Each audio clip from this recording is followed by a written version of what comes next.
Hey YouTube, Rogue here, back with a DD deck profile for you guys. This is a very complicated deck, in case you guys didn't know.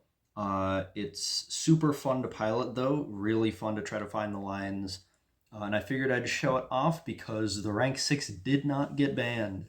We did not get a hit for the Sins of Fiendsmith, which is nice. So I figured I'd show off the deck for you guys. So let's just hop into it. So for the main deck, we start with 3 Kepler, 3 Copernicus, 3 Griffin, 3 Swirl Slime. So those are our 3 ofs.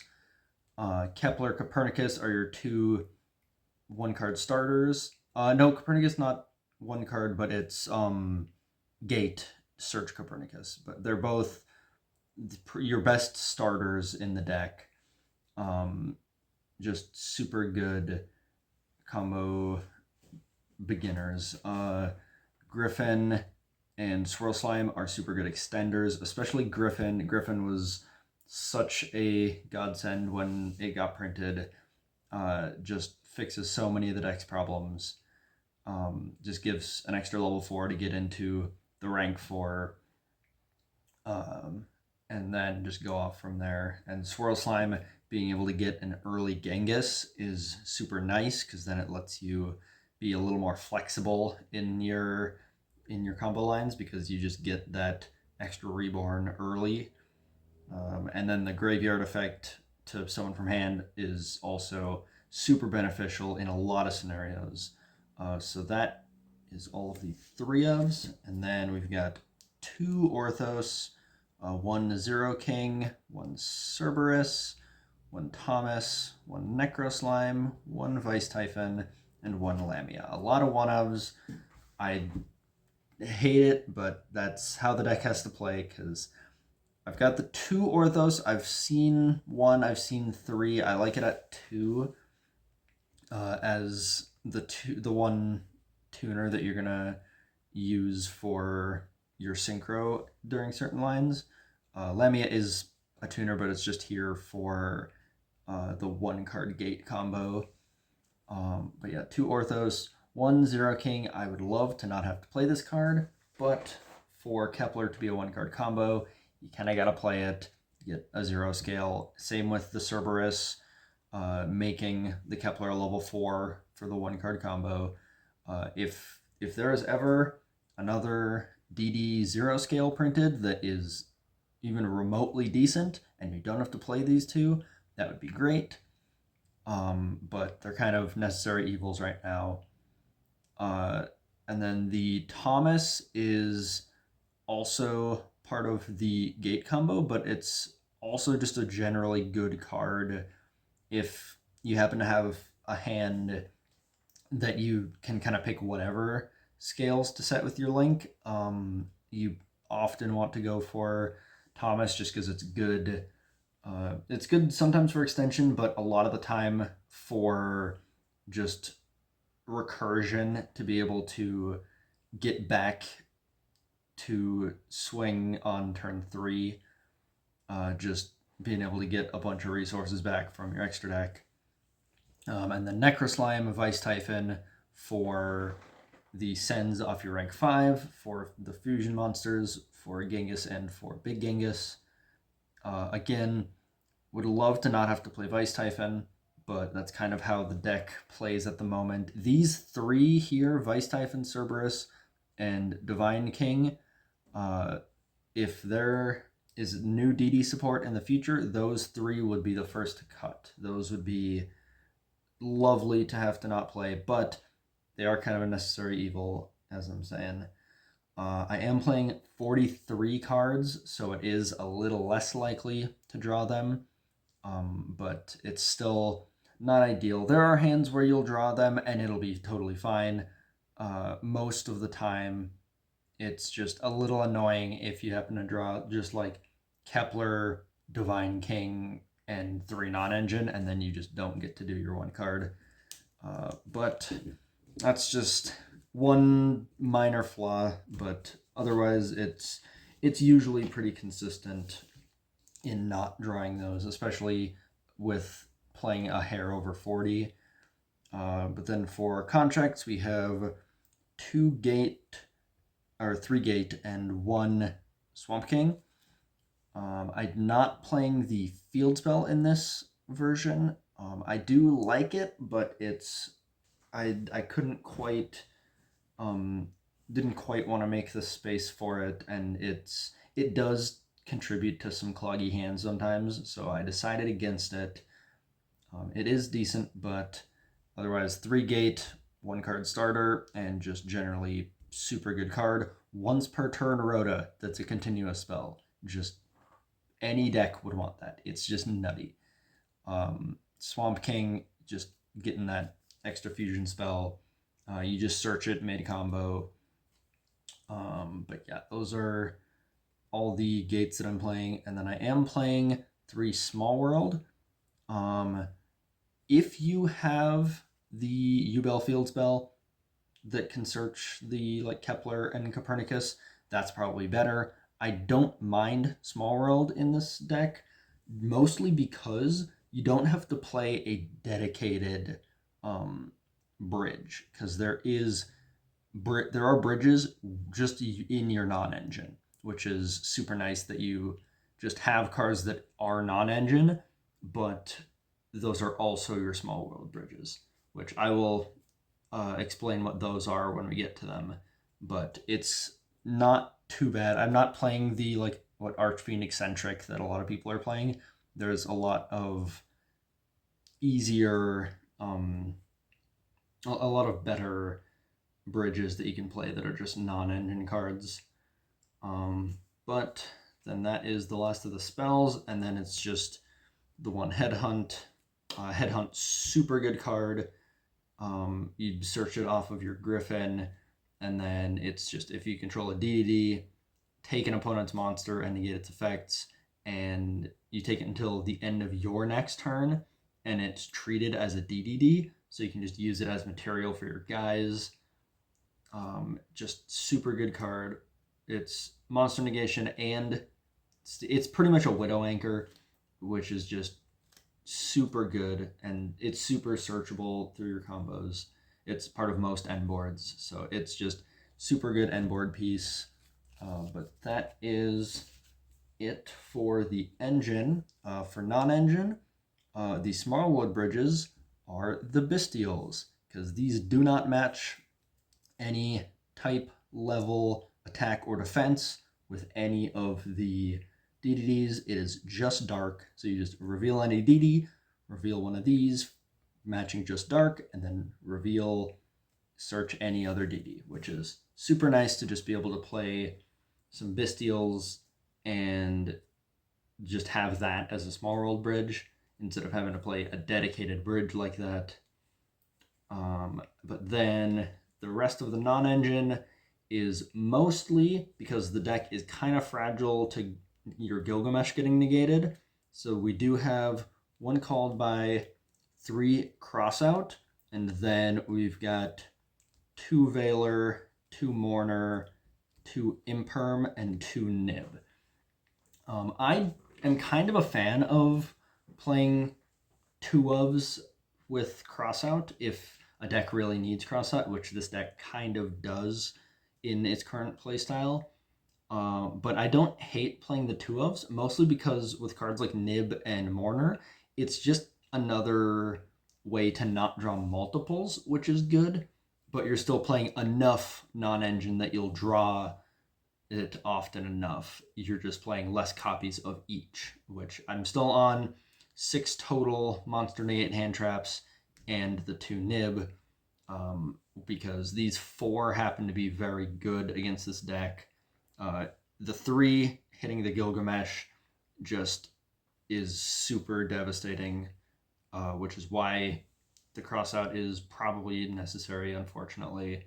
But then Nib also, if you can't get to your rank 6 early, then it can be a problem. So that's why I went with these. And they're also just good into the current format. So if you draw these in an opening hand, they are good non-engine to have. So that is all of the main deck. Onto the extra deck, which is mostly just pretty standard for most builds. 3 Gilgamesh. I've seen 2 that I would say is wrong. You always play 3 Gilgamesh. It just insane card. Any 2 DDs, and it just sets you scales from deck. It's the whole reason that the deck has 1 card combos to begin with. It was a miracle that we got a card like this. It would be nice to have a way to insulate it a little bit, but it is, at the end of the day, a crazy good card. And then for Xyz, we have 3 Machinax, Caesar, Marksman King, High Caesar, and Zeus. Pretty standard. I have also seen 2 Machinax. I really like 3 just because if you happen to get into a Grand Game and you can just put a DDD on board, it can just turn into a Machinax and be a problem for your opponent. Super good end board piece, but also really easy extender to trigger your fusions to reborn stuff. So just all around super good card. This often is like the Appaloosa of the deck, where it ends up being 3 or 4 interruptions on most end boards, because you'll end on a couple gates or a couple contracts with a Machinax and 1 material, but that if you end on 2 contracts and a Machinax with 1 material, that's 4 interruptions off of 1 Machinax, which is just wild. And then the Caesar, which is 2 interruptions on its own and is crazy card, but is not the problem with Fiendsmith, so please don't ban this card, Konami. Super good card. Helps protect you, if you can make it early, protect you from Nib, but also just a very good end board piece to stop your opponent from really comboing. And then the 1 Wave King and the 1 Marksman King are just your crazy extenders, because you just go into your rank 4, into your rank 5, whichever you happen to need based on your hand. This one of them searches a contract when sent to grave, one of them searches or foolishes a DD or contract. So you just get either more contracts to get to more fusion summons with your Swamp King, or you get to foolish your Necro Slime, your just all of your graveyard setup stuff. Sometimes like Swirl Slimes to get stuff out of your hand. Just super good combo pieces, especially just being able to make these and then link it off into a Gilgamesh, trigger it super easy, super nice. And then 1 Zeus. This is one of 2 flex slots in the extra deck. I decided that Zeus is very good to have against most boards, and you can make a multi-activation Zeus if you need to. And the nice part about this in this deck is you can just take any DDD, slap Machinax on it, slap Zeus on Machinax, and get a Zeus with an activation off of 1 DDD monster, which is super nice to be able to do to help break boards. But then after that, we have 2 Flame King Genghis and 1 High King. Kind of the minimum we've got to play. Because 2 Genghis for the Caesar. These are the only 6s that you're going to be using to make Caesar. Both of these just super good. Fuse into them, extenders to reborn DDs. And Genghis, even if you can make a high Genghis early, has a spell trap negate on your turn, so you can stop like imperms and stuff. So that is pretty neat. But otherwise, yeah, just the super extension power of those, plus being able to go into the Caesar with the Genghises, just super good. And then for the last two, for synchros, we have one Siegfried and one Dispotter. Dispotter is the other flex squat that I decided to play this because I figured if you happen to bestial your opponent, then you put that on board and then you can just normal summon your level 4 tuner, go into a Dispotter. It does not come up very often, but it is something there. This flex spot used to be Baron back when that was legal. So I figured having another level 10 option is not awful. This could be something more generic like a Cheng Ying, but I figured this is something not too awful, and it can just be an extra end board piece if you happen to play a line where you can use a bestial before you get DD locked, and then you can go into this. Siegfried, just super good. Negate a spell or trap, including like normal spells, which is just super good. Just being able to pretty much have a hot Red Dragon Archfiend Abyss kind of thing, just minus the monster effects, and then just have that kind of. You don't go into Siegfried that often, but it is super nice to have as an addition to the end boards. But yeah, that is the main deck and the extra deck, and then I'll just show the side deck. I did decide to go a little hard into if we happen to go second, just because the deck is a little fragile at times. So I went with 3 Dark Ruler, 3 Talents for going second, just being able to really pick apart boards nice and easy. This is just for kind of an insurance measure if you happen to have to go second and you know that you're going to need to play through a lot. If you think you can play through the board, you probably don't need these, but they are nice to have just there.